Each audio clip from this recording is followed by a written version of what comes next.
First ever factory outlet మన Mukunda jewellers ఫిబ్రవరి 14న సుచిత్రాలో గొప్ప ప్రారంభం. VA 2-12%, జీరో మేకింగ్ చార్జెస్ పై ఫ్లాట్ 20% ఆఫ్. ఆఫర్స్ అన్ని బ్రాంచెస్ కి వర్తిస్తుంది. చావా అంటే మరాఠీ భాషలో పులిబిడ్డ అని అర్థం.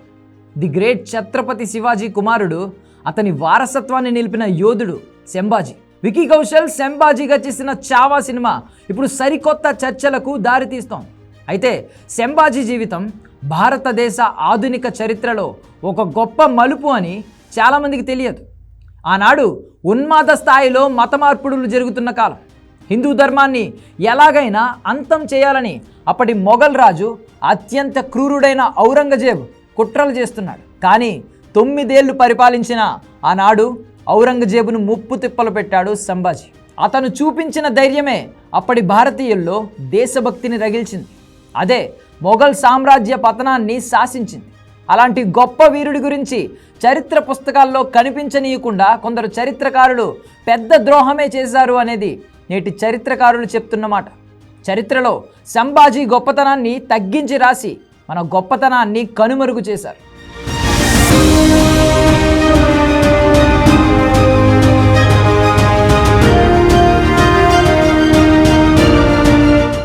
శంభాజీ చరిత్రను ఒకసారి చూద్దాం.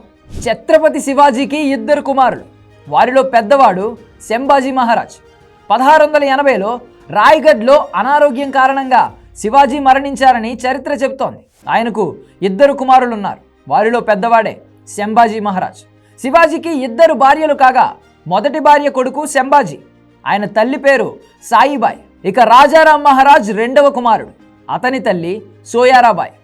శివాజీ మరణం అనంతరం శంభాజీ పరిపాలన బాధ్యతలు స్వీకరించి పరిపాలన మొదలుపెట్టాడు. సరిగ్గా 9 ఏళ్ల పాటు మరాఠా రాజ్యాన్ని పరిపాలించాడు శంభాజీ.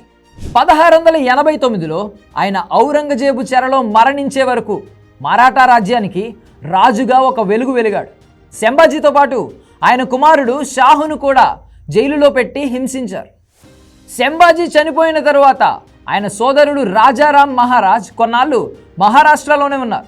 ఆ తరువాత తమిళనాడులోని జింజీ వద్ద ఉన్న మరాఠా స్వరాజ్య భూమికి వెళ్ళి జింజీలోనే ఉండి రామచంద్ర పంత్, అమాత్య బావ్డేకర్, శాంతాజీ గోర్పడే, ధనాజీ జాదవ్ సాయంతో మహారాష్ట్ర జింజీ పాలనను పర్యవేక్షించారు అని చెప్తారు.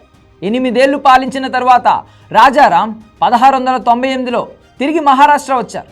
సరిగ్గా 2 ఏళ్లకు ఆయన 30 ఏళ్ల వయస్సులో సింహగఢ్లో కన్నుమూశారు.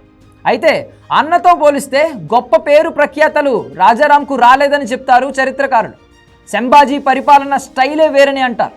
కేవలం హిందుత్వమే అతని ఎజెండా కాదు, న్యాయబద్ధమైన పరిపాలనతో పాటుగా ప్రజలందరికీ సంక్షేమం, సమర్థవంతమైన పన్నులపై శంభాజీ దృష్టి పెట్టి పరిపాలించారు. తన తండ్రి మరణం తరువాత రాజ్యంలో అస్థిర పరిస్థితులను చక్కదిద్దుతూ ఇంకోవైపు మొఘలులతో తన తండ్రి శివాజీ మాదిరిగానే రాజీ లేని పోరాటం చేశాడు శంభాజీ.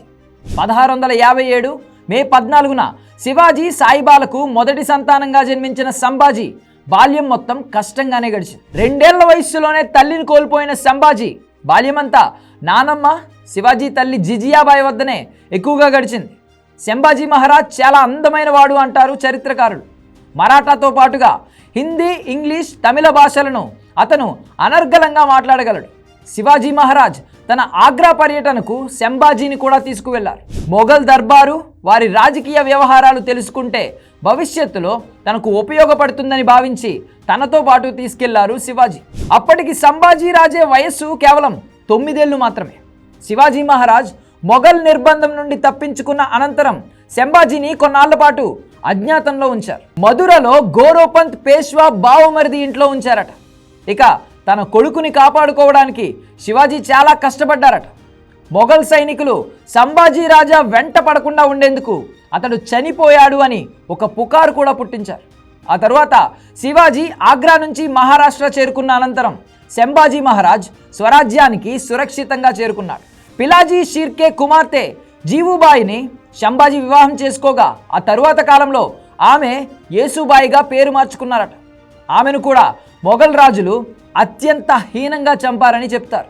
ఇక శంభాజీ జీవితంలో యుద్ధాలు ప్రత్యేక స్థానాన్ని సంపాదించుకున్నాయి. తండ్రి మాదిరిగానే యోధుడిగా శంభాజీని చెప్తారు. ఎన్నో సైనిక దాడులకు ప్రత్యక్షంగా పరోక్షంగా నాయకత్వం వహించాడు శంభాజీ. బుర్హాన్పూర్పై దాడి ఓ సంచలనం అంటారు చరిత్రకారులు. మొఘల్ రాజులకు బుర్హాన్పూర్ పెట్టని కోట. అలాంటి రాజ్యంపై శంభాజీ చేసిన దాడికి చరిత్రలో గొప్ప స్థానమే ఉంది. మొఘల్ చక్రవర్తి ఔరంగజేబ్ దక్కన్ను జయించాలనే ప్రయత్నానికి శంభాజీ అనునిత్యం అడ్డుపడ్డారు.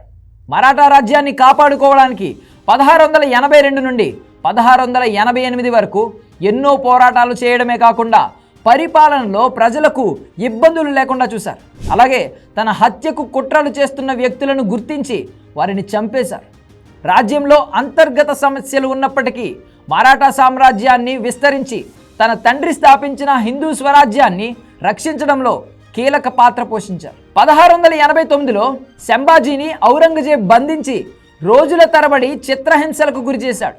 ఈ చిత్రహింసల గురించి సినిమాలో చాలా తక్కువగా చూపించారు. శంభాజీ కళ్ళల్లో ఇనుప చువ్వలు గుచ్చడం, అతని చర్మంపై ఉప్పు రాయడం, అతని నాలుక పీకడం వంటివి మాత్రమే చూపించారు. కానీ అతని చర్మాన్ని వలిచి ఆ చర్మానికి తాడు కట్టి గుర్రాలకు కట్టి పరిగెత్తించారు. అయినా సరే శంభాజీ మాత్రం వెనకడుగు వేయలేదు. అత్యంత దారుణంగా 1689 మార్చి 9న శంభాజీని ఉరితీసి చంపేశారు. అంతటితో ఔరంగజేబ్ కోపం చల్లారకపోవడంతో శంభాజీ శవాన్ని ముక్కలుగా నరికి నదిలో పారేశారు. అక్కడికి దగ్గరలోని వధు గ్రామస్తులు నదిలోకి దిగి శంభాజీ శరీర ఖండాలను వెతకి దొరికిన వాటిని అతికించి ఘనంగా అంతిమ సంస్కారాలు నిర్వహించారు. ఇక తండ్రికి ఛత్రపతి బిరుదు ఉన్నట్టే శంభాజీని ధర్మవీరుగా అక్కడి ప్రజలు గౌరవించుకుంటారు. మరణం కళ్ళ ముందు ఉన్నా సరే మొఘలులతో అతను రాజీ పడడానికి ఇష్టపడలేదు. హిందూ ధర్మం కోసం ప్రాణాలు వదలడానికే అతను మొగ్గు చూపించారు. అతని ధైర్యమే అతను నేడు భూమిపై లేకపోయినా మరాఠాల హృదయాల్లో ఆయనకు శాశ్వతమైన స్థానాన్ని సంపాదించి పెట్టిందని చరిత్రకారులు చెబుతున్నారు. ఇక శంభాజీ పాలనలో మరాఠాలకు విద్య వైద్యం విషయంలో పెద్ద ఎత్తున న్యాయం చేసినట్లు చరిత్ర చెబుతోంది. ప్రతి ఒక్కరూ చదువుకోవాలని శంభాజీ భావించారు. హిందూ చరిత్ర గొప్పతనాన్ని చరిత్ర పాఠాల్లో చేర్చారు శంభాజీ. ఇక యుద్ధ విద్యలను ఆయన స్వయంగా పర్యవేక్షించేవారు. శివాజీ పాలనలో వచ్చిన నేవీని మరింత బలోపేతం చేశారు శంభాజీ. ఇది శంభాజీ మహారాజ్ గొప్ప చరిత్ర.